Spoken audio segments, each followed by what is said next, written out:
Hello, എല്ലാവരും സുഖമായിട്ടിരിക്കുന്നോ? ഇന്നത്തെ വീഡിയോയിൽ ഞാൻ ഷെയർ ചെയ്യാൻ വേണ്ടി പോകുന്നത് എൻ്റെ 5 life changing habits lead to my success ആണ്. എല്ലാവർക്കും ഇതായിരിക്കണം എന്നില്ല. സോ ഇത് എൻ്റെ മാത്രമേ ഒരു സക്സസ് ജേണിയാണ് ഞാൻ നിങ്ങളുമായിട്ട് ഷെയർ ചെയ്യാൻ വേണ്ടി പോകുന്നത്. സോ ഒന്നാമത്തെ കാര്യം എന്ന് പറയുന്നത് സ്കിൻ കെയർ ആണ്. ഞാൻ എൻ്റെ എന്തെങ്കിലും ഒരു കാര്യം ഞാൻ അച്ചീവ് ചെയ്ത് സ്റ്റാർട്ട് ചെയ്യാൻ തുടങ്ങിയത് ഒരു സ്കിൻ കെയർ വെച്ചിട്ടാണ്. എൻ്റെ സ്കിന്നെന്ന് പറയുന്നത് വളരെ മോശപ്പെട്ട രീതിയിലായിരുന്നു. ഒരുപാട് കുഴികൾ, മുഖം വൃത്തികേട്, എങ്ങനെ ഒരുങ്ങിപ്പോയാലും എനിക്കൊരു വെളിയിലൊക്കെ പോകുമ്പോൾ ഒരു കോൺഫിഡൻസ് ഇല്ല. എപ്പോഴും ഇങ്ങനെ ഈ കുരു വന്നിങ്ങനെ പഴുപ്പൊക്കെ ചാടിയിരിക്കും. അതൊക്കെ എനിക്കൊരു ഭയങ്കര ബുദ്ധിമുട്ടായിരുന്നു. സ്കിൻ കെയർ കറക്റ്റായിട്ട് ഫോളോ ചെയ്യാൻ തുടങ്ങി. അപ്പോൾ എൻ്റെ സ്കിന്നിന് വ്യത്യാസം വന്നു തുടങ്ങി. എവറി ഡേ ഒരു സെൽഫ് ലവ് എന്ന കാര്യത്തിലേക്ക് അതങ്ങ് മാറി. എന്നും ഞാൻ അതിനുവേണ്ടി എവിടെ പോയാലും ഏതൊക്കെ സ്ഥലത്ത് പോയാലും എൻ്റെ സ്കിൻ കെയർ സാധനങ്ങൾ എൻ്റെ കൂടെ കൊണ്ടുപോയി അത് എത്ര ബുദ്ധിമുട്ടാണെങ്കിലും ഞാനത് കറക്റ്റായിട്ട് ചെയ്യാൻ വേണ്ടി തുടങ്ങി. രണ്ടാമത്തെ കാര്യം എന്ന് പറയുന്നത് കൺസിസ്റ്റൻസിയാണ്. കൺസിസ്റ്റൻസിക്ക് ഇപ്പം നമ്മളിപ്പോൾ ഒരു എക്സാമ്പിൾ പറയുകയാണെന്നുണ്ടെങ്കിൽ, ഇപ്പം ഞാൻ പറഞ്ഞല്ലോ സ്കിൻ കെയർ ഞാൻ സ്റ്റാർട്ട് ചെയ്യുന്നത്. ആദ്യമൊക്കെ ഈ പ്രോഡക്റ്റ് തേക്കുമ്പോൾ എനിക്ക് ഒരു വ്യത്യാസം തോന്നായിട്ട് എനിക്കൊന്നും തോന്നിയില്ല. പക്ഷേ എന്തോ ഒരു വിശ്വാസത്തിൽ ഞാനങ്ങ് ചെയ്തുകൊണ്ടേയിരുന്നു. ഒരു വർഷമെങ്കിലും എടുത്തു എനിക്ക് സ്കിന്നിൽ എന്തെങ്കിലും ചേഞ്ചസ് വരാൻ. ഇപ്പം ഞാനൊരു 3 വർഷമായി കണ്ടിന്യൂസ്ലി എൻ്റെ സ്കിൻ കെയർ ചെയ്യുന്നു. എൻ്റെ സ്കിന്നിൽ ഒരുപാട് വ്യത്യാസങ്ങൾ, സ്കിന്നിൻ്റെ ടെക്സ്ചർ തന്നെ മാറി. ആ പഴുപ്പ് വരുന്ന കുരുക്കളൊന്നും ഇപ്പോൾ എനിക്ക് വരാറില്ല. പുറത്തൊക്കെ ഒരുങ്ങിക്കൊണ്ട് പോകാനൊക്കെ എനിക്ക് ഭയങ്കര കോൺഫിഡൻ്റ് ഒക്കെ ആയി. അതൊരു കോൺഫിഡൻസ് ലെവൽ കൂട്ടിയിട്ടുണ്ട്.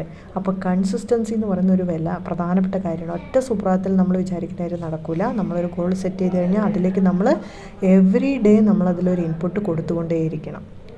മൂന്നാമത്തെ കാര്യം എന്ന് പറയുന്നത് ഏണിംഗ് ആണ്. എന്തെങ്കിലും ഏൺ ചെയ്യുക എന്നുള്ളതാണ്.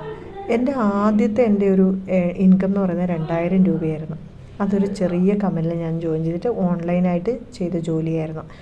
ഞാൻ പഠിക്കാൻ തുടങ്ങുന്ന സമയത്ത്, ഞാൻ ഒരു ചെറിയൊരു കോഴ്സ് എടുത്ത് പഠിക്കുന്ന സമയത്തൊക്കെ എല്ലാവരും പറയും നല്ല സാലറിയുള്ള ജോലി കയറണം. പക്ഷേ എനിക്ക് തോന്നുന്നു ഞാൻ ആ ചെറിയ സാലറിയിൽ കയറിയത് കൊണ്ടാണ് എനിക്ക് ഇന്ന് ഞാനൊരു നല്ല നിലയിൽ നിൽക്കുന്നത്. അന്ന് ഞാൻ ഒരുപാട് തപ്പുമ്പോഴും ഒരു സാലറിയുള്ള ജോലി ഇല്ലയെന്ന് പറഞ്ഞ് ഒരുപാട് ഞാൻ വിട്ട് കളഞ്ഞുകൊണ്ടിരുന്നിട്ടുണ്ടായിരുന്നു. പിന്നെ എനിക്ക് മനസ്സിലായി കിട്ടുന്ന ജോലിയിൽ ഫസ്റ്റ് കയറി പഠിക്കുക എന്നുള്ളത്. അതായിരുന്നു എൻ്റെ ഇതെന്ന് പറഞ്ഞാൽ. അപ്പം ഒരു ഫിനാൻഷ്യൽ ഏർണിങ്സ് എന്ന് പറയുന്നത് നമ്മുടെ ഒരു സെൽഫ് റെസ്പെക്റ്റാണ്. ചെറിയൊരു ഇൻകം ആയാലും മതി, എന്തെങ്കിലും ഒരു സൈഡ് ഇൻകം നിങ്ങളുടെ കയ്യിൽ നിങ്ങൾക്ക് ഉണ്ടാവുക എന്നുള്ളതാണ് ഒരു പ്രധാനപ്പെട്ട കാര്യമാണ് ഒരു ഫിനാൻഷ്യൽ ഏർണിങ്സ് എന്ന് പറയുന്നത്. അതുകൊണ്ട് തന്നെ ചെറിയ എന്തെങ്കിലും ഒരു ജോലിയൊക്കെ ഓൺലൈനായിട്ടൊക്കെ ചെയ്യാൻ വേണ്ടി നോക്കുക. അല്ലെങ്കിൽ എന്തെങ്കിലും ചെറിയ ബിസിനസ് ചെയ്തിട്ടായാലും സ്വന്തമായിട്ട് കയ്യിൽ ഒരു ഏൺ ചെയ്യാൻ വേണ്ടി ശ്രമിക്കുക. ഇനി നാലാമത്തെ കാര്യം എന്ന് പറയുന്നത് follow your role, trust yourself എന്നുള്ളതാണ്. നമ്മൾ ഒരുപാട് പേരുടെ അടുത്ത് ഒപ്പീനിയൻ ചോദിക്കുന്ന ഒരു സ്വഭാവം നമുക്കുണ്ട്. പക്ഷേ ചില സമയത്ത് അത് വർക്കൗട്ട് ആവണമെന്നില്ല. ചിലപ്പോൾ ഒരുപാട് ഒപ്പീനിയൻ കേൾക്കുന്ന സമയത്ത് നമുക്ക് ഭയങ്കര കൺഫ്യൂഷനാവും. ചില സമയത്ത് വേണമെന്ന് വെച്ച് തന്നെ ചില ആൾക്കാർ നമ്മൾ ആ കാര്യം ചെയ്യരുതെന്ന് പറഞ്ഞ് നമ്മളെ ഡീമോട്ടിവേറ്റ് ചെയ്യാനും സാധ്യതയുണ്ട്. അതുകൊണ്ട് തന്നെ നമ്മളൊരു കാര്യത്തെപ്പറ്റി വിചാരിക്കുമ്പോൾ നമ്മൾ തന്നെ റിസർച്ച് ചെയ്യുക. പിന്നെയും നിങ്ങൾക്കത് ചെയ്യാൻ പറ്റും നിങ്ങളുടെ മനസ്സിന് തോന്നുകയാണെന്നുണ്ടെങ്കിൽ അതിനുവേണ്ടി ഹാർഡ് വർക്ക് ചെയ്യുക. മറ്റൊന്നും പിന്നെ ചിന്തിക്കരുത്.